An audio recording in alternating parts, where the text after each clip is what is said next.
യാത്രയുടെ പുതിയൊരു എപ്പിസോഡിലേക്ക് ഏവർക്കും സ്വാഗതം.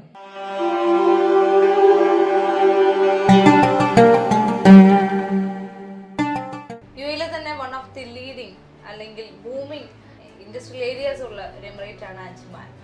അജ്മാനിലെ ഒരു സ്റ്റീൽ ഇൻഡസ്ട്രി സ്ഥാപനത്തിലാണ് ഞാനിന്ന് വന്നിരിക്കുന്നത്. നമുക്കിവിടെ നമ്മുടെ മുന്നിൽ അതിഥിയായി വന്നിരിക്കുന്ന വ്യക്തി 15 വർഷമായി യുഎയിൽ വന്ന് ജോലിയിലൂടെ ഒരുപാട് വർഷം കടന്നുപോയി. അദ്ദേഹത്തിൻ്റെ സ്ഥാപനം 3 വർഷത്തിന് മുന്നേ സ്റ്റാർട്ട് ചെയ്ത് ഇന്ന് നല്ല രീതിയിൽ വിജയത്തിൽ എത്തിക്കാൻ അദ്ദേഹത്തിന് സാധിച്ചിട്ടുണ്ട്. യുഎഇ എന്ന രാജ്യത്തിൻ്റെ സമ്പൂർണ്ണമായ സപ്പോർട്ടോടു കൂടിയാണ് അത് സാധിച്ചിരിക്കുന്നത്. അദ്ദേഹത്തിൻ്റെ ഫാമിലി സപ്പോർട്ട് അദ്ദേഹത്തിന് ഉണ്ടായിട്ടുണ്ട്. നമുക്ക് ചെറിയ അദ്ദേഹത്തിൻ്റെ വിശേഷങ്ങൾ ചോദിച്ചറിയാം. എന്താണ് നോവ സ്റ്റീൽ ഇൻഡസ്ട്രീസ്, എന്താണ് യുഎഇക്ക് കോൺട്രിബ്യൂഷൻ ചെയ്യുന്നതെന്ന് നമുക്ക് ചോദിച്ചറിയാം.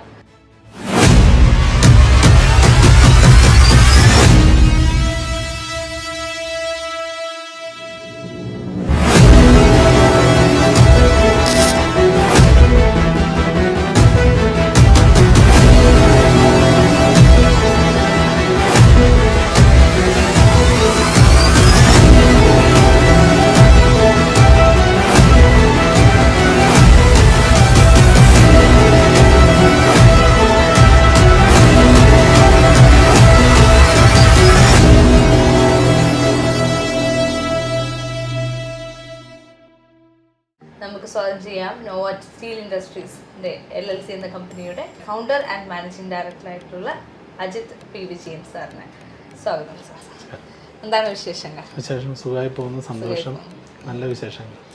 നോവ സ്റ്റീൽ ഇൻഡസ്ട്രീസ് അല്ലാതെ നോർവ എന്ന പേരിലും അതുപോലെ അഡിയോക്സ് എന്ന പേരിലും 2 സ്ഥാപനങ്ങളൂടെ ആരംഭിച്ചിട്ടുണ്ട്. അതെ, നോർവ നമ്മൾ 2023 സ്റ്റാർട്ട് ചെയ്തു. ഇപ്പോൾ പുതിയൊരെണ്ണം കൂടി തുടങ്ങിയിട്ടുണ്ട്, വിയാനോക്സ് എന്ന് പറഞ്ഞ പേരിൽ. അതിന് ലൈസൻസിങ് പ്രൊസീജിയർ കഴിഞ്ഞു.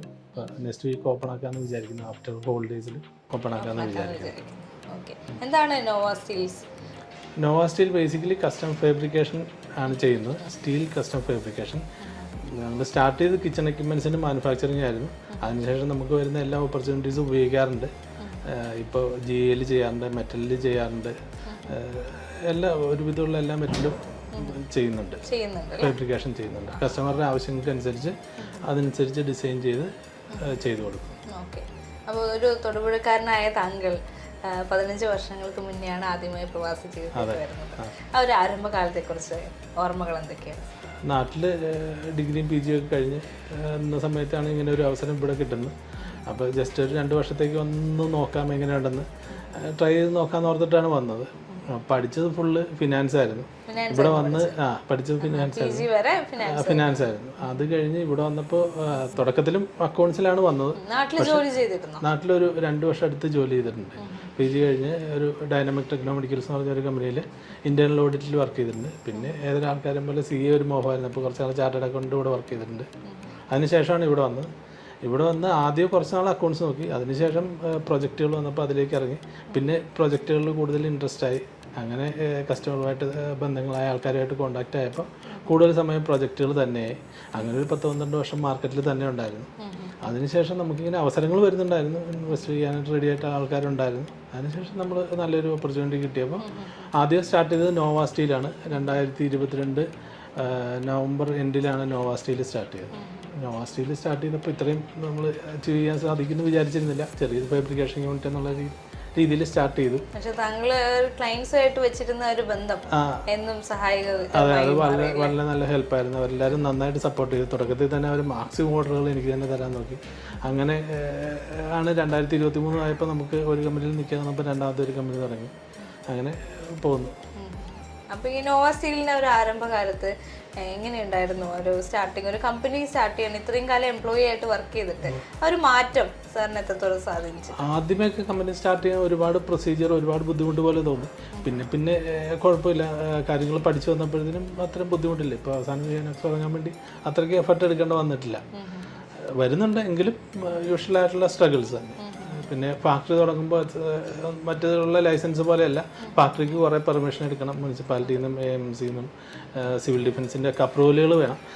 അതിൻ്റേതായ ഒരു ഡിലേ ഉണ്ടാകും. പിന്നെ നമ്മൾ അവർ കൃത്യമായിട്ട് ഇവിടെ ഇത്തിരി എളുപ്പമാണ് എന്ന് പറഞ്ഞാൽ എല്ലാം ഓൺലൈനാണ്. നമ്മൾ PROനെ ഏൽപ്പിച്ച് കഴിഞ്ഞാൽ അവർ കൃത്യമായിട്ട് ചെയ്തോളും. പിന്നെ നമുക്ക് അവർക്ക് വേണ്ട കാര്യങ്ങൾ ഫാക്ടറിയിൽ ചെയ്താൽ മതി. അവർ ഇൻസ്പെക്ഷൻ വരുമ്പോൾ നമ്മൾ റെഡി ആയിരിക്കുക. പിന്നെ ഓപ്പണായിട്ട് സംസാരിച്ച് ക്ലിയർ ആക്കി കഴിഞ്ഞാൽ ഇത് വലിയ ബുദ്ധിമുട്ടുള്ള കാര്യമല്ല, ചെയ്യാൻ പറ്റും. എങ്കിലും മേജറായിട്ട് ഫേസ് ചെയ്ത ചലഞ്ചസ് എന്തൊക്കെയായിരുന്നു ഒരു കമ്പനി ബിഗിനിങ് സ്റ്റേജിൽ? ഫാക്ടറി ആകുമ്പോൾ ഡെയിലി ചലഞ്ചസ് ആണ്. ഇങ്ങനെ ഒരു ദിവസം അല്ല, നമ്മൾ ഇപ്പോൾ ഫോൺ അറ്റൻഡ് ചെയ്യുകയാണെങ്കിൽ 10 കോൾ വന്നാൽ അതിൽ 8 കോള് നമുക്ക് നല്ല ന്യൂസ് ആയിരിക്കണം എന്നില്ല. എന്തെങ്കിലുമൊക്കെ ഇപ്പോൾ അവർ ഫെയിലിയർ ആയിരിക്കും, അല്ലെങ്കിൽ ഏതെങ്കിലും മെഷീൻ ഫെയിലിയർ ആയിരിക്കും, അല്ലെങ്കിൽ നമുക്ക് സ്റ്റാഫ് അത്രയുണ്ട്, അപ്പോൾ സ്റ്റാഫിന് എന്തെങ്കിലും കാര്യങ്ങളായിരിക്കും, അല്ലെങ്കിൽ സൈറ്റിൽ എന്തെങ്കിലും ഇഷ്യൂസ് ആയിരിക്കും, വണ്ടികളുണ്ട്, അതിൻ്റെ ബുദ്ധിമുട്ട്. അങ്ങനെ എന്നും ചലഞ്ചസ് ആണ്. ഒരു ദിവസം എന്നല്ല, എന്നും നമ്മൾ എഴുന്നേറ്റ് കഴിഞ്ഞാൽ നമ്മൾ ഈ ചലഞ്ചസിൽ കൂടെ തന്നെയായിരിക്കും പോകുന്നത്. പിന്നെ ഒരു പ്രൊജക്റ്റ് തീർത്ത് അതിൻ്റെ ഹെഡും ഒക്കെ ആയിട്ട് നമ്മൾ അതിൽ ആ പ്രൊജക്റ്റിലേക്ക് ചെല്ലുമ്പോൾ അവരുടെ അപ്രീസിയേഷൻ കിട്ടുമ്പോൾ അതൊരു ഭയങ്കര സന്തോഷമാണ്. പിന്നെ ശരിക്കും പറഞ്ഞു കഴിഞ്ഞാൽ 10-ാം തീയതി അല്ലെങ്കിൽ നമ്മൾ ആ സാലറി കൊടുക്കുന്ന സമയത്ത് സ്റ്റാഫിന് ആ സാലറി കൊടുക്കുമ്പോൾ അത് അതിലും വലിയ സന്തോഷമാണ്. ഇത്രയും പേരെ കൂടെ നിർത്തി ഇത്രയും ചെയ്യാൻ പറ്റുന്നു എന്ന് പറയുന്നത് വളരെ സന്തോഷമുള്ള. ഇപ്പോൾ ഓൾമോസ്റ്റ് 50യോട് അടുക്കും. എല്ലാവരും എങ്ങനെയാണ്? പല നാഷണാലിറ്റീസും ഉണ്ടോ? എല്ലാ നാഷണാലിറ്റീസും ഉണ്ട്. ഇപ്പോൾ ബൈ ലോ തന്നെ അജ്മാനിൽ 4 പേര് ഒരു നാഷണാലിറ്റിയാണ്, 5ാമത്തെ ആൾ വേറൊരു നാഷണാലിറ്റി തീർച്ചയായിട്ടും വന്നിരിക്കണം. അപ്പോൾ അത് ബാലൻസ് ചെയ്ത് നമുക്ക് എടുക്കാൻ പറ്റുള്ളൂ. പിന്നെ മിക്സഡ് ആയിട്ടുള്ള ആൾക്കാരാണ് നല്ലത്. കൂടുതലും ആദ്യമൊക്കെ മലയാളികൾ തന്നെയായിരുന്നു, പിന്നെ കൂടുതലും മാറി മാറി ഇപ്പോൾ UP നിന്ന് ആൾക്കാർ എടുക്കാറുണ്ട്, ശ്രീലങ്കയിൽ നിന്ന് ആൾക്കാർ വരാറുണ്ട്, പാകിസ്ഥാനുണ്ട്, എല്ലായിടത്തുനിന്നും വരാറുണ്ട്. പിന്നെ പൊതുവെ ഇപ്പോൾ ബംഗ്ലാദേശ് ബാനാണ് കിട്ടാൻ ബുദ്ധിമുട്ടാണ്. ചെയ്യുന്നുണ്ട്, എല്ലാ നാട്ടിൽ നിന്നുള്ള ആൾക്കാരും ഉണ്ട്. എക്സ്പീരിയൻസ് ആയിട്ടുള്ള ആളുകൾ എങ്ങനെയാണ് അവർ റിക്രൂട്ട്മെന്റ് ചെയ്തെടുക്കാൻ ഫിൽട്ടർ ചെയ്യാൻ പറ്റുന്നത്? അതിപ്പോൾ കൂടുതലും ഞാൻ തന്നെയാണ് ചെയ്യുന്നത്. നമുക്കിതിൽ സ്കിൽഡ് ആയിട്ടുള്ള ലേബേഴ്സാണ് കൂടുതലും വേണ്ടത്. ഈ ഒരു ഫീൽഡിൽ തന്നെ ഇന്ന് അത്യാവശ്യം സ്കിൽഡ് ആയിട്ടുള്ള ലേബേഴ്സിനെ തന്നെ എടുക്കണം. അതിന് ചിലപ്പോൾ ഞാൻ നാട്ടിൽ പോകും, അല്ലെങ്കിൽ അതിനുള്ള ഏജൻസികളുണ്ട്, അവരുമായിട്ട് ബന്ധപ്പെട്ടിട്ടൊക്കെ ആൾക്കാരെ എടുക്കും. പിന്നെ നമ്മുടെ സ്റ്റാഫ് നല്ല സപ്പോർട്ടാണ്. അവർക്ക് പരിചയമുള്ള ആളുകളെ അല്ലെങ്കിൽ അവർക്ക് കിട്ടുന്ന കോൺടാക്റ്റുകളെല്ലാം തന്നെ അവർ എനിക്ക് തരാറുണ്ട്. ആ ഒരു രീതിയിൽ ഉപയോഗിച്ചിട്ട് ആൾക്കാരെ റിക്രൂട്ട് ചെയ്യും. നല്ല രീതിയിൽ സപ്പോർട്ട് ചെയ്ത് വരുന്ന ഒരു സ്റ്റാഫ്സ് ഉള്ളത് കൊണ്ടാണ് ഏറ്റവും വലിയ സപ്പോർട്ട് എന്ന് പറയുന്നത് സ്റ്റാഫാണ്. സ്റ്റാഫ് പ്രത്യേകിച്ച് ഫാക്ടറിയിൽ നമ്മൾ എന്ത് കാര്യം പറഞ്ഞാലും അവർ അതിന് സമയമോ കാലമോ ഒന്നും നോക്കാതെ എത്ര എഫർട്ട് എടുത്തിട്ടും ആ ജോബ് അത്രയും ഡെഡിക്കേറ്റഡ് ആയിട്ട് അവർ ചെയ്തു തരും. എൻ്റെ തോന്നലിൽ ഏത് സ്ഥാപനമായിട്ടും നന്നായിട്ട് പോകണമെങ്കിൽ അതിന് ഏറ്റവും മെയിനായിട്ട് വേണ്ടത് സ്റ്റാഫാണ്. രണ്ടാമത് നമുക്ക് നല്ല കസ്റ്റമർ വേണം, പിന്നെ സപ്ലയേഴ്സ് വേണം. ഇത് 3 ക്ലിയർ ആണെങ്കിൽ ബാക്കിയെല്ലാം പൈസയും കാര്യങ്ങളൊക്കെ നമുക്ക് ഓട്ടോമാറ്റിക്കായിട്ട് ബിസിനസ്സൊക്കെ വരും. ഇതിൽ സ്റ്റാഫ് ഏറ്റവും നന്നായിട്ട് ഡെഡിക്കേറ്റ് ചെയ്ത് അവർ ഓഫീസിൽ തന്നെയാണല്ലോ നന്നായിട്ട് കോർഡിനേറ്റ് ചെയ്ത്. നമ്മൾ പ്രത്യേകിച്ച് ചെയ്യുന്നത് കസ്റ്റമർ ഫാബ്രിക്കേഷനാണ്. അപ്പോൾ ഈ കസ്റ്റമർ പറയുന്നത് എന്താണെന്ന് നമുക്ക് മനസ്സിലാവണം, ഇല്ലേ എൻ്റെ സ്റ്റാഫിനും മനസ്സിലാവണം ഇയാൾ എന്താ ഉദ്ദേശിക്കുന്നത്. അത് വന്ന് നമ്മൾ ഫാക്ടറിയിൽ പറയണം. അതുപോലെ തന്നെ സൈറ്റിൽ കൊണ്ടുപോയി നമ്മൾ ഇൻസ്റ്റാൾ ചെയ്ത് കൊടുക്കണം. ആ 3 പ്രവർത്തിയും കൃത്യമായിട്ട് നടക്കുമ്പോൾ നമുക്ക് ആ ഒരു ബാക്കി കാര്യങ്ങളെല്ലാം നടക്കുള്ളൂ. അപ്പോൾ അത് കൃത്യമായിട്ട് നടക്കുന്നുണ്ട്. അത് നടക്കുന്ന കാരണം നമുക്ക് മുന്നോട്ട് തന്നെ നല്ല രീതിയിൽ കൂടുതൽ ഓർഡറുകൾ വരുന്നുണ്ട്. എങ്ങനെയാണ് ഒരു പ്രോസസ്, കംപ്ലീറ്റ് പ്രോസസ് ഒന്ന് പറയാം? ഒരു ക്ലയന്റിനെ മീറ്റ് ചെയ്യുന്നതൊട്ട് എന്താണ് ഒരു പ്രോസസ്? എനിക്ക് ശരിക്കും പറഞ്ഞാൽ കസ്റ്റമേഴ്സ് ലിമിറ്റഡ് ആയിട്ടുള്ള കസ്റ്റമറുടെ അടുത്ത് ഞാൻ പോകാറുള്ളത്. അതായത് ഇതുവരെ അങ്ങനെ ഒരു കസ്റ്റമർ സെർച്ച് ചെയ്ത് പോകേണ്ട വന്നിട്ടില്ല. ഒരു 10 കസ്റ്റമേഴ്സ് ഉണ്ടാവും ടോട്ടലി. അവർ തരുന്ന എൻക്വയറികളുണ്ട്. അവർ കൂടുതലും വലിയ പ്രൊജക്റ്റുകൾ എടുത്ത് ചെയ്യുന്ന കസ്റ്റമേഴ്സാണ്. അപ്പോൾ അവരുടെ അടുത്ത് നിന്ന് വരുന്ന എൻക്വയറികൾക്ക് നമ്മൾ റിപ്ലൈ ചെയ്യും. അതിൽ ഫൈനൽ സ്റ്റേജിലാകുമ്പോൾ ഞാനായിട്ട് ഫൈനൽ നെഗോഷിയേഷൻ ചെയ്ത് ജോബ് എടുക്കും. അതിന് ശേഷം സൈറ്റിൽ നിന്ന് നമ്മൾ പോയി എല്ലാ സൈറ്റിലും പോയി ഡയമെൻഷൻസ് എടുത്തിട്ടാണ് ചെയ്യുന്നത്. ഡയമെൻഷൻസ് എടുത്ത് നമ്മൾ ഡ്രോയിങ്ങുകൾ സബ്മിറ്റ് ചെയ്ത് അതിന് അപ്രൂവൽ എടുക്കും. പിന്നെ കൺസൾട്ടൻറ്റിന് അവരുടെ അപ്രൂവൽ ഉണ്ടാവും. പിന്നെ അവർ ഫാക്ടറി വിസിറ്റിന് വരും. അങ്ങനെ പിന്നെ അത് കഴിഞ്ഞിട്ടാണ് ഫാബ്രിക്കേഷനിലേക്ക് പോകുന്നത്. ഫാബ്രിക്കേഷൻ യൂണിറ്റിൽ ലീഡ് ചെയ്യാൻ വേണ്ടിയിട്ട് 3 ഫാക്ടറിയിൽ 3 ഫോർമാന്മാരുണ്ട്. അപ്പോൾ അവർ പിന്നെ അവർ കോർഡിനേറ്റ് ചെയ്ത് പൊക്കോളും. അവർ കോർഡിനേറ്റ് ചെയ്ത് പോകും. റോ മെറ്റീരിയൽസ് ഒക്കെ കളക്ട് ചെയ്യുന്നത്? റോ മെറ്റീരിയൽസ് കൂടുതലും ലോക്കലായിട്ട് തന്നെയാണ്. എൻ്റെ കോൺടാക്ട് കൂടുതലും ലോക്കലായിട്ടായിരുന്നു. അത് പ്രത്യേകം പറയണം, സപ്ലൈസ് എന്നെ അത്ര ഹെൽപ്പ് ചെയ്തിട്ടുണ്ട്. എന്ന് പറഞ്ഞാൽ തുടങ്ങിയ സമയത്ത് നമ്മൾ ഇൻവെസ്റ്റ് ചെയ്ത സെയിം എമൗണ്ട് എനിക്ക് ലോണായിട്ട് മാർക്കറ്റിൽ നിന്ന് കിട്ടിയിട്ടുണ്ട്. എന്ന് പറഞ്ഞാൽ അത്രയും മെറ്റീരിയൽ എനിക്ക് അവർ 3 മാസം 4 മാസം ക്രെഡിറ്റ് പീരീഡ് തന്നിട്ടുണ്ട്. അപ്പോൾ അവരുടെ സപ്പോർട്ട് അത്രയും, ഹാർഡ്വെയർ ആണെങ്കിലും മെറ്റൽ ആണെങ്കിലും എനിക്ക് അത്രയും സപ്പോർട്ട് ചെയ്തിട്ടുണ്ടായിരുന്നു. അവർ ശരിക്കും പറഞ്ഞാൽ ഹാർഡ്വെയർ സപ്ലൈ ചെയ്യുന്ന ആൾ പേയ്മെൻറ്റ് എൻ്റെ അടുത്ത് ഇങ്ങനെ ഫോഴ്സ് ചെയ്ത് ചോദിക്കുന്നത് തന്നെ വളരെ കുറവാണ്. ഇപ്പോൾ ഒരു ഫണ്ടായി ഒന്ന് റോൾ ചെയ്ത് തുടങ്ങിയപ്പോഴാണ് പിന്നെ ഒന്ന് ചോദിച്ചു തുടങ്ങിയത്. അതിന് മുന്നേ അവരങ്ങനെ ചോദിക്കൽ വളരെ റെയറായിട്ടേ ചോദിച്ചിട്ടുള്ളൂ. അവരുടെ സപ്പോർട്ട് നന്നായിട്ടുണ്ട്. തങ്ങളുടെ ഒരു വിഷൻ ഇതിലേക്ക് എത്താൻ വേണ്ടിയിട്ട് എല്ലാ രീതിയിലുള്ള സപ്പോർട്ട് എല്ലാവരും ഉറപ്പായിട്ടും ഈ 3 ആൾക്കാരായിരുന്നു. കസ്റ്റമേഴ്സിൻ്റെ അടുത്ത് നിന്ന് കിട്ടിയിട്ടുണ്ട്, എൻ്റെ സ്റ്റാഫിൻ്റെ അടുത്ത് നിന്ന് കിട്ടിയിട്ടുണ്ട്, സപ്ലൈസിൻ്റെ അടുത്ത് നിന്ന് കിട്ടിയിട്ടുണ്ട്. മേജർ ക്ലയൻസ് എനിക്കൊരു പാർട്ണർ ഉണ്ട്. അയാളാണ് നമ്മൾ മെയിൻ ഇൻവെസ്റ്റർ എന്ന് പറയുന്നത്. യൂസഫ് എന്നാണ്, കനേഡിയൻ സിറ്റിസൺ ആണ്. ആളാണ് എനിക്ക് ഏറ്റവും സപ്പോർട്ട്. നമ്മുടെ കമ്പനിയുടെ ബാക്ക് ബോൺ അല്ലെങ്കിൽ എല്ലാം എന്ന് പറയുന്നത് യൂസഫാണ്. ആള് തരുന്ന എനർജിയാണ് നമ്മളിവിടെ സ്പ്രെഡ് ചെയ്യുന്നത്. അപ്പോൾ ആളാണ് നമ്മുടെ മെയിൻ ക്ലയൻറ്റും. ആൾക്ക് വർഷങ്ങളായിട്ട് ബിസിനസ് ഉണ്ട്, അവരുടെ ഫാമിലി ആയിട്ട് തന്നെ ബിസിനസ് ഉണ്ട്. അപ്പോൾ ആളൊരു മെയിൻ ക്ലയൻ്റാണ്. പിന്നെ ആഫ്രിക്കൻ ഈസ്റ്റേൺ ഉണ്ട്, എക്കോടെക് എന്ന് പറഞ്ഞ കമ്പനിയുണ്ട്, ഇങ്ക് മീഡിയ എന്ന് പറയുന്നവരുണ്ട്. ഒരുപാട് അത്യാവശ്യം ക്ലയൻസ് ഉണ്ട്. ആ ഒരു സുഹൃത്തിനെ കുറിച്ച് പറഞ്ഞു, അദ്ദേഹത്തിനായിട്ട് ഇവിടെ വന്ന കാലം തൊട്ടുള്ള പരിചയമുണ്ട്. അദ്ദേഹമായിട്ട് ഒരു 10-15 വർഷമായിട്ടുള്ള ബന്ധമുണ്ട്. അയാൾ ഫാമിലിയായിട്ട് തന്നെ അറിയാം, നന്നായിട്ട് ഹെൽപ്പ് ചെയ്യാറുണ്ട്, എല്ലാ കാര്യങ്ങളും ഷെയർ ചെയ്യാറുണ്ട്, സന്തോഷമായിട്ട് പോകും. സുഹൃത്ത് ബന്ധങ്ങൾക്ക് വാല്യൂ കൊടുക്കുന്ന ഒരു ഉറപ്പായിട്ടും, തീർച്ചയായിട്ടും. അതേപോലെ തന്നെ തങ്ങളുടെ പാർട്ട്ണർ, ലൈഫ് പാർട്ട്ണർ ആയിട്ടുള്ള മിസ് ശാലിനി മാം ഒരുപാട് തങ്ങളുടെ ഫാമിലി ആയിട്ടായാലും കമ്പനിയിലായാലും അവരുടെ ഒരു പ്രസൻസ് എപ്പോഴും ഉണ്ടായിട്ട്. തീർച്ചയായിട്ടും ശാലിനിയാണ് എന്നെ ഏറ്റവും കൂടുതൽ ലൈഫിൽ ഇപ്പോൾ സപ്പോർട്ട് ചെയ്യുന്നത്. ആള് എല്ലാ ദിവസവും ഞാൻ വന്നില്ലെങ്കിൽ ആളൊരു 2-3 hours ഓഫീസിൽ വരും. സ്റ്റാഫായിട്ടും കൂടുതലും മിങ്കിൾ ചെയ്യുന്ന അവരുടെ കാര്യങ്ങളെല്ലാം ചെയ്തു കൊടുക്കുന്നത് ശാലിനിയാണ്. അപ്പോൾ ഫിനാൻസ് നോക്കുന്ന ശാലിനിയാണ്. ഞാൻ പ്രത്യേകിച്ച് ഒരു അക്കൗണ്ടൻറ്റിന് ഇതുവരെ വെക്കേണ്ട ആവശ്യം വന്നിട്ടില്ല. അപ്പോൾ അതാണ് എല്ലാ കാര്യങ്ങളും ഹാൻഡിൽ ചെയ്യുന്നത്. പിന്നെ എൻ്റെ തോന്നലിൽ നമ്മൾ ഓരോ ദിവസം പുതുതായിട്ട് വരുമ്പോൾ നമ്മൾ തലേദിവസം എത്ര ഹോംവർക്ക് ചെയ്ത് വരുന്നു എന്നുള്ളതിലാണ് കാര്യം. തലേദിവസം നമ്മൾ ഹോംവർക്ക് ഇല്ലാതെ വന്നു കഴിഞ്ഞാൽ ഇവിടെ വന്ന് പല ക്വസ്റ്റ്യനും നമുക്ക് ആൻസർ ഉണ്ടാവില്ല. കസ്റ്റമേഴ്സ് ചോദിക്കുന്നതിന് ആൻസർ ഉണ്ടാവില്ല, സ്റ്റാഫ് ചോദിക്കുന്നതിൻ്റെ ആൻസർ ഉണ്ടാവില്ല. നമ്മൾ തലേദിവസം വൈകിട്ട് വീട്ടിൽ ചെന്ന് ശാലിനി അടുത്ത് നല്ല വീട്ടിൽ ശാലിനി ഞങ്ങൾ തമ്മിൽ ഡിസ്കസ് ചെയ്ത് ഫൈനലൈസ് ചെയ്ത് വരുന്ന കാര്യങ്ങൾ പിറ്റേ ദിവസം എക്സിക്യൂട്ട് ചെയ്യാൻ വളരെ എളുപ്പമായിരിക്കും. അങ്ങനെ നമ്മൾ ഹോംവർക്ക് ചെയ്യാതെ വന്നു കഴിഞ്ഞാൽ അതിൻ്റേതായ ബുദ്ധിമുട്ടുകൾ നമുക്ക് ആ ദിവസങ്ങളിൽ ഉണ്ടാവുകയും ചെയ്യും. നമ്മൾ ഇത്രയും ആൾക്കാരുള്ളപ്പോൾ നമ്മൾ ഒരു ഇത്തിരി ഡൗൺ ആയി കഴിഞ്ഞാൽ ഫാക്ടറി മൊത്തം അത് സ്പ്രെഡ് ആവും. അതേസമയം നമ്മൾ പ്രിപ്പയർഡായി വെൽ പ്രിപ്പയർഡായി പിറ്റേ ദിവസം വന്ന് എന്ത് കാര്യത്തിനും ഫേസ് ചെയ്യാൻ റെഡി ആയിട്ട് വന്നു കഴിഞ്ഞാൽ ആ ഒരു എനർജി നമുക്ക് എല്ലാവരിലും സ്പ്രെഡ് ചെയ്യാൻ പറ്റും, സ്റ്റാഫിൻ്റെ അടുത്തും എല്ലാവരുടെ അടുത്തും. അപ്പോൾ ആ ഒരു പോസിറ്റിവിറ്റി ഭയങ്കരമാണ്. ഇപ്പോൾ ശാലിനി തരുന്ന ആ ഒരു എനർജി ഉണ്ട്, അതാണ് ഭയങ്കരമായിട്ട് സ്പ്രെഡ് ചെയ്യുന്നത്. അഡ്മിനിസ്ട്രേഷൻ മൊത്തം ആള് ചെയ്തത്. അതുപോലെ അതിലും ഇതാണ്. എനിക്ക് 2 കുട്ടികളുണ്ട്. അപ്പോൾ അവരുടെ എല്ലാ കാര്യങ്ങളും, വീട്ടിലെ എല്ലാ കാര്യങ്ങളും, എൻ്റെ വീട്ടിൽ എന്നെക്കാട്ടിലും കൂടുതൽ ഫോൺ ചെയ്യും, അവരുടെ കാര്യങ്ങൾ അന്വേഷിക്കുക, എല്ലാ കാര്യങ്ങളും ചെയ്യുന്നത് ശാലിനിയാണ്. ശാലിനി അത്രയും സപ്പോർട്ടാണ്. കുട്ടികളുടെ പേര് മൂത്തയാൾ ശ്രീലക്ഷ്മി, ആള് 7th ഗ്രേഡിലാണ് പഠിക്കുന്നത്. രണ്ടാമത്തെ ആള് നവമി, ആള് 5th ഗ്രേഡിലാണ് പഠിക്കുന്നത്. രണ്ടുപേരും ഭവൻസിലാണ് പഠിക്കുന്നത്. ഭവൻസിൽ. അപ്പൊ അവരുടെ കാര്യങ്ങളൊക്കെ കംപ്ലീറ്റ് ഹാൻഡിൽ ചെയ്യുന്ന കമ്പനീന്റെ കാര്യങ്ങൾ നോക്കുന്നത് ഒരു ടീച്ചറായിരുന്നു. ശാലിനി രാവിലെ ഇവിടെ വരും, എന്നിട്ട് ഒരു 3 o'clock ആകുമ്പോൾ കുട്ടികൾ വരുമ്പോൾ മിക്കവാറും തിരിച്ചു പോകും. പിന്നെ അവരുടെ കൂടെ ഉണ്ടാവും. അപ്പം ഞാൻ ചെല്ലുമ്പോൾ മിക്കവാറും ഫാക്ടറി ചിലപ്പോൾ 24 hour ആയിരിക്കും. അപ്പോൾ ഞാൻ ചെന്ന് ഒരു 7 o'clock ആകുമ്പോൾ ചെല്ലും, ഫുഡ് കഴിക്കും, പിന്നെ തിരിച്ചു വരേണ്ടി വരും. അപ്പോൾ പിന്നെ ചിലപ്പോൾ വളരെ ലേറ്റ് ആയിട്ടായിരിക്കും ചെയ്യുന്നത്. അപ്പോൾ എല്ലാ കാര്യങ്ങളും ആളാണ് മാനേജ് ചെയ്യുന്നത് കൂടുതൽ.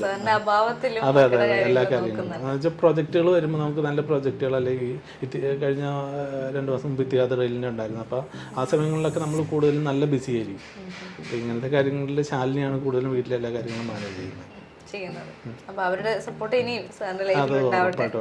അപ്പൊ മെയിൻ അഡ്മിനിസ്ട്രേറ്റീവ് റോൾ ഹാൻഡിൽ ചെയ്യുന്ന പുള്ളിക്കാരിയാണ്. അതേപോലെ മാനേജിങ് ബാക്കി കാര്യങ്ങളൊക്കെ സാറാണ്. അപ്പൊ ഈ നേരത്തെ പറഞ്ഞ എംപ്ലോയീസിന് ട്രെയിനിങ് കൊടുക്കുന്നതും മാം തന്നെയാണ് അല്ലേ? എംപ്ലോയീസിന് ട്രെയിനിങ് പ്രൊജക്റ്റിലാണ് കാര്യങ്ങൾ കൂടുതലും ഞാൻ തന്നെ കോർഡിനേറ്റ് ചെയ്യും. പിന്നെ എന്തെങ്കിലും ആവശ്യങ്ങളുണ്ടെങ്കിൽ ഓഫീസ് ലെവലിലുള്ള കാര്യങ്ങളൊക്കെ ശാലിനിയാണ് ചെയ്യുന്നത്. എന്താണ് സാറിന്റെ ഫ്യൂച്ചർ പ്ലാൻസ് എന്തൊക്കെയാണ്? ഫ്യൂച്ചർ പ്ലാൻസ് ഇപ്പോൾ അടുത്ത വർഷം ആകുമ്പോഴത്തേന് 100 എംപ്ലോയീസിനെങ്കിലും സാലറി കൊടുക്കാൻ പറ്റിയെങ്കിൽ വളരെ സന്തോഷം എന്ന് വിചാരിച്ചാണ് ഇരിക്കുന്നത്. അതിനു വേണ്ടി മാക്സിമം എഫർട്ട് എടുത്ത് പോകുന്നു ഓരോ ദിവസവും. അതെ, പുതിയ പ്രൊജക്റ്റുകൾ വരുന്നത്. ഞങ്ങൾ പുതിയ ഒരു ഡിവിഷനായിട്ടാണ് വിയാനോക്സ് എന്ന് പറഞ്ഞ് ഇപ്പോൾ തുടങ്ങാൻ പോകുന്നു. ഇപ്പോൾ ലൈസൻസിൻ്റെ പ്രൊസീജിയർ നടക്കുന്നു. അപ്പോൾ അതിൽ കൂടുതലും നമ്മൾ ഈ GA വർക്കുകൾ എടുത്തിട്ട് GAയിൽ ഗാൽവനൈസ്ഡ് അയണിൽ പൗഡർ കോട്ടിങ് ചെയ്ത് കസ്റ്റം ഫാബ്രിക്കേറ്റഡ് ക്യാബിനറ്റുകളാണ് കൊടുക്കുന്നത്. അത് സ്കൂളുകൾക്ക് കൊടുക്കുന്നുണ്ട്, മിലിറ്ററി ക്യാമ്പുകൾക്ക് കൊടുക്കുന്നുണ്ട്, ഹോസ്പിറ്റൽസിന് കൊടുക്കുന്നുണ്ട്. അവർക്ക് വേണ്ട ലോക്കേഴ്സ്, സ്റ്റോറേജ് യൂണിറ്റ്സ്, അങ്ങനെയാണ് ചെയ്യുന്നത്. അവിടെ കൂടുതൽ അത് ചെയ്യാൻ ഉദ്ദേശിക്കും. കൃത്യമായിട്ട് ഓർഗനൈസ്ഡ് ആയിട്ടുള്ള ഓരോ കാര്യങ്ങളും കമ്പനിയിൽ എക്സിക്യൂട്ട് ചെയ്യാൻ സാർ എടുത്തിരിക്കുന്ന ഒരു സ്ട്രാറ്റജി എന്താണ്? ഓരോ ഫാക്ടറി തുടങ്ങുമ്പോഴും നമ്മൾ കൂടുതൽ ആൾക്കാരെ റിക്രൂട്ട് ചെയ്യും. പഴയ ആൾക്കാർക്ക് തന്നെ കൂടുതൽ അവസരങ്ങൾ കൊടുക്കും. ആദ്യമുള്ള ആൾക്കാർ തന്നെ അവർ ഓരോ ഇപ്പോൾ നോർവ എന്ന് പറഞ്ഞ് പുതിയ തുടങ്ങിയപ്പോൾ അവിടേക്ക് ഒരാളെ മാറ്റി, അതിന് കൊടുത്ത് ഓഫീസിൽ നിന്നും കൂടെ ട്രെയിൻഡ് ആയിട്ടുള്ള ഒരാളെയും കൂടെ മാറ്റി അങ്ങനെ പൂർണ്ണമായിട്ടും കാര്യങ്ങൾ എത്തിച്ചു. ആ ഒരു രീതിയിൽ പോകുമ്പോൾ ഇത്തിരി ഈസിയാണെന്ന് തോന്നും. പിന്നെ എല്ലായിടത്തും വന്ന ഒരു 10 മിനിറ്റ്സ് മീറ്റിംഗ് ചെയ്ത് പിന്നെ ബാക്കി കാര്യങ്ങൾ കൺട്രോളായി പൊക്കോളും. ആ രീതിയിലാണ് ഞാൻ ഇപ്പോൾ പോകുന്നത്. നല്ല രീതിയിൽ പോകുന്നത്. ഇവിടുത്തെ ഭരണാധികാരികളുടെ സപ്പോർട്ടിനെ കുറിച്ച് തീർച്ചയായിട്ടും ഭയങ്കരമായിട്ട് അവർ ഇപ്പോൾ ലൈസൻസിങ് ഒക്കെ ആണെങ്കിലും എനിക്ക് തോന്നുന്ന ഒരു കമ്പാരിറ്റീവ്ലി കുറേ കൂടി ഈസിയാണ്. ഇപ്പോൾ നാട്ടിലും വേറെ ഏത് രാജ്യത്താണെങ്കിലും ബിസിനസ് തുടങ്ങണേലും അത് റൺ ചെയ്യണേലും ഒക്കെ ഒരുപാട് ബുദ്ധിമുട്ടുണ്ട്. നേരത്തെ ഒന്നും 100% ഓണർഷിപ്പ് കിട്ടുന്നില്ലായിരുന്നു. ഇപ്പോൾ നമുക്ക് 100% ഓണർഷിപ്പ് അവർ തരുന്നുണ്ട്. പിന്നെ പേപ്പർ വർക്കുകളിലാണെങ്കിലും വളരെ സ്മൂത്താണ്, പെട്ടെന്ന് കാര്യങ്ങൾ നടക്കുന്നുണ്ട്. എല്ലാം കറക്റ്റായിട്ട് നമ്മൾ എത്രത്തോളം ഫോളോ ചെയ്ത് പോകുന്നു അതിനെ. പിന്നെ ഇപ്പം എല്ലാം ഓൺലൈൻ ആക്കിയില്ല. നമ്മൾ പോയി ഓരോന്നിലും പോയി കാത്തു നിന്ന് ക്യൂ നിന്ന് അങ്ങനെ ഒരു പേയ്മെൻറ്റ് അടിച്ച ആ ഒരു സിസ്റ്റമൊക്കെ പോയില്ല. നമ്മൾ ആരെങ്കിലും ഏൽപ്പിക്കുക, അവർ അല്ലെങ്കിൽ നമുക്ക് തന്നെ ഓൺലൈനിൽ അത് ആക്സസ് ചെയ്ത് ചെയ്യാവുന്ന കാര്യങ്ങളുള്ളൂ. വിസയുടെ എല്ലാ പ്രൊസീജിയറും കാര്യങ്ങളും എല്ലാം കുറെ കൂടെ സ്മൂത്താണ്. അതുപോലെ തന്നെ അജ്മാൻ ഇൻഡസ്ട്രിയൽ ഏരിയ വളരെയധികം ഗ്രോത്തിലേക്ക് വന്നുകൊണ്ടിരിക്കുകയാണ് അല്ലേ? റോഡും കാര്യങ്ങളൊക്കെ എക്സ്ട്രാ വരുന്നുണ്ട്. അപ്പൊ എന്താണ് അതിനെ കുറിച്ചുള്ള കമ്പനീനെ എത്രത്തോളം അത് ഇൻഫ്ലുവൻസ് ചെയ്യുന്നത്? അജ്മാനിൽ ജറഫ് 2-ലാണ് ഞാൻ ആദ്യം വർക്ക് ചെയ്തത്. ആ ഒരു സമയത്ത് അവിടെ വരുമ്പോൾ ശരിക്കും പറഞ്ഞാൽ അവിടെ ഇലക്ട്രിസിറ്റി ഒക്കെ വന്നു തുടങ്ങി ഡെവലപ്പായി വന്നുകൊണ്ടിരിക്കുന്നുള്ളൂ. ഇപ്പോൾ ആ പ്രദേശത്തേക്ക് പോയി കഴിഞ്ഞാൽ അവിടെയാണ് അജ്മാനിൽ ഏറ്റവും ഡെവലപ്മെൻറ്റ് വന്നിരിക്കുന്നത്. ഇത്രയധികം കമ്പനികൾ അവിടെ വന്നു. എനിക്ക് തോന്നുന്നു ഒരുപാട് പ്രൊജക്റ്റുകൾ തന്നെ അവിടെ വരുന്നുണ്ട്.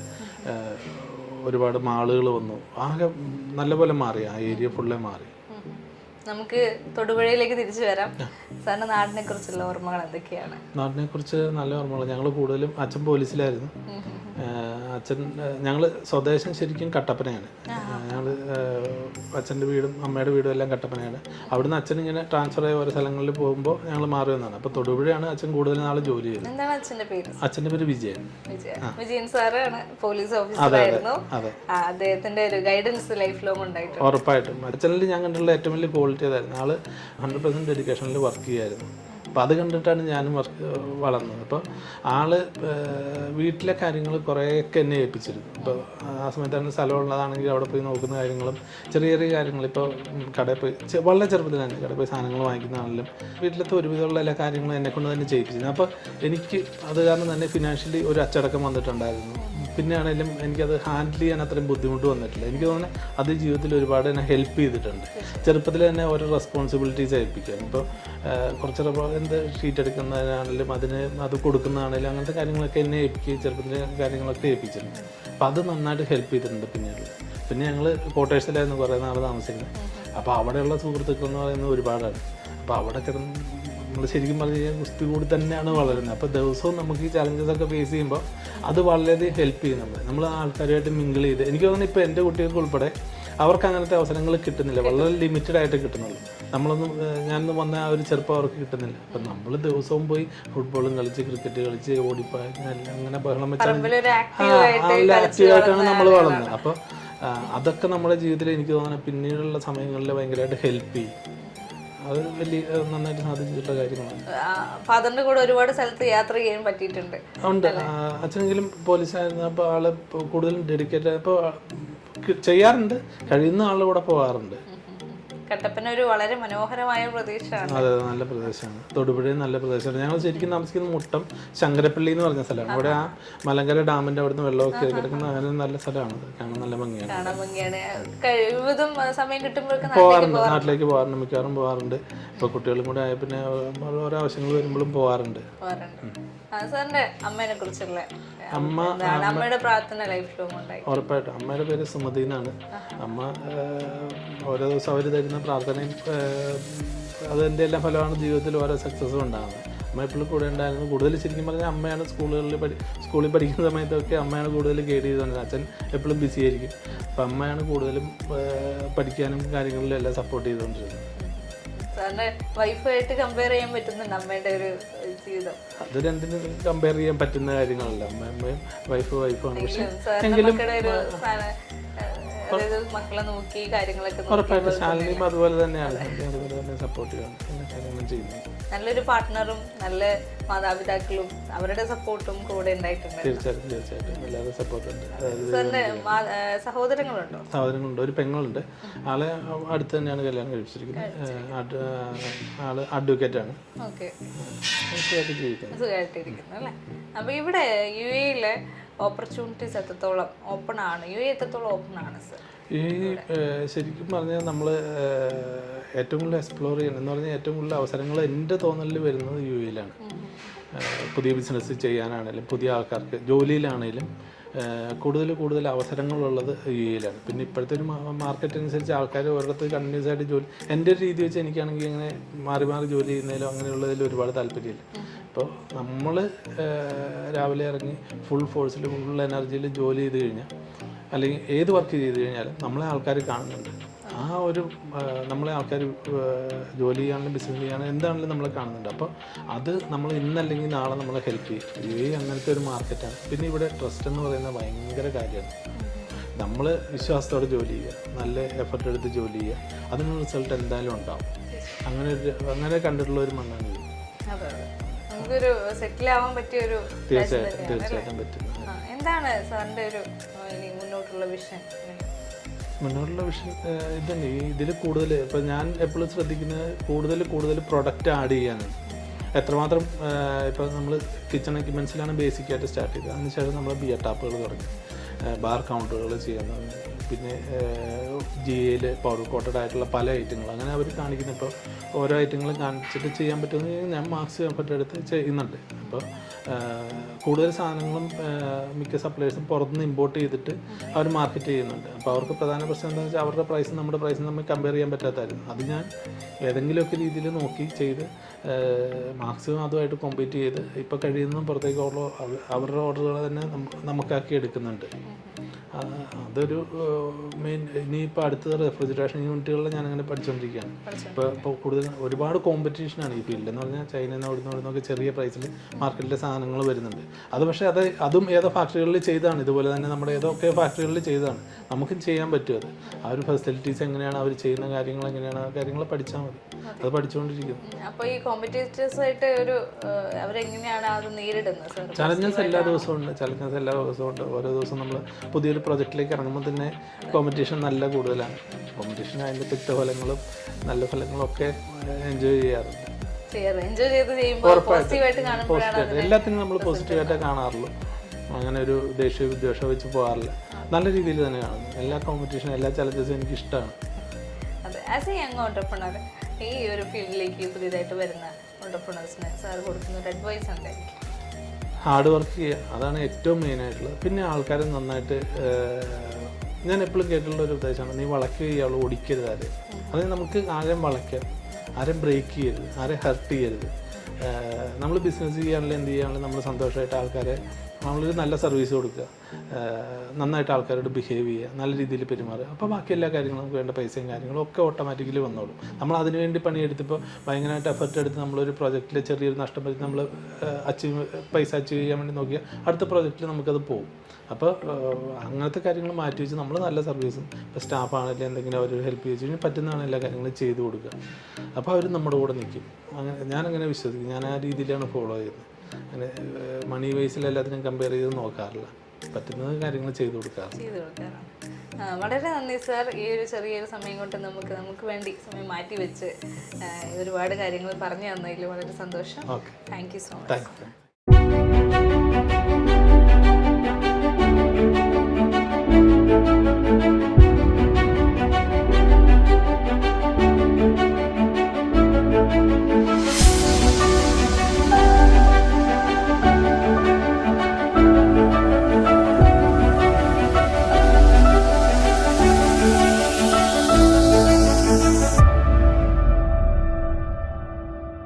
ഇന്നത്തെ ഈ പ്രോഗ്രാം നിങ്ങൾക്ക് ഏവർക്കും ഇഷ്ടപ്പെട്ടെന്ന് കരുതുന്നു. നമുക്ക് എല്ലാ വിജയാശംസകളും അദ്ദേഹത്തിൻ്റെ സ്ഥാപനങ്ങൾക്ക് നൽകാം, അദ്ദേഹത്തിൻ്റെ കുടുംബത്തിന് നൽകാം. അദ്ദേഹം പറഞ്ഞ ഓരോ കാര്യങ്ങളും നമ്മൾ അറിഞ്ഞിരിക്കേണ്ട കാര്യങ്ങളാണ്, പുതിയതായിട്ടുള്ള അറിവുകളാണ് അദ്ദേഹം നമ്മളുമായിട്ട് പങ്കുവച്ചിരിക്കുന്നത്. അതുപോലെ തന്നെ ഫോർ യു യങ് ഓണ്ടർപ്രണേഴ്സ് അദ്ദേഹം തന്നൊരു ഉപദേശം, നിങ്ങളുടെ എന്ത് ജോലിയായാലും ഏത് മേഖലയിൽ വർക്ക് ചെയ്യുന്നവരായാലും പുതിയതായിട്ട് കമ്പനി സ്റ്റാർട്ട് ചെയ്യുന്നവരായാലും നിങ്ങളുടെ ആറ്റിറ്റ്യൂഡ് ശരിയായിരിക്കുക. ആറ്റിറ്റ്യൂഡ് ശരിയായി കഴിഞ്ഞാൽ തന്നെ നിങ്ങൾക്ക് അത് വിജയത്തിലേക്ക് എത്തിക്കാൻ സാധിക്കുന്നതായിരിക്കും. നമുക്ക് അദ്ദേഹത്തിന് എല്ലാവിധ ആശംസകളും നൽകിക്കൊണ്ട് ഇന്നത്തെ പ്രോഗ്രാമിനോട് അവസാനിക്കുകയാണ്. നന്ദി, നമസ്കാരം.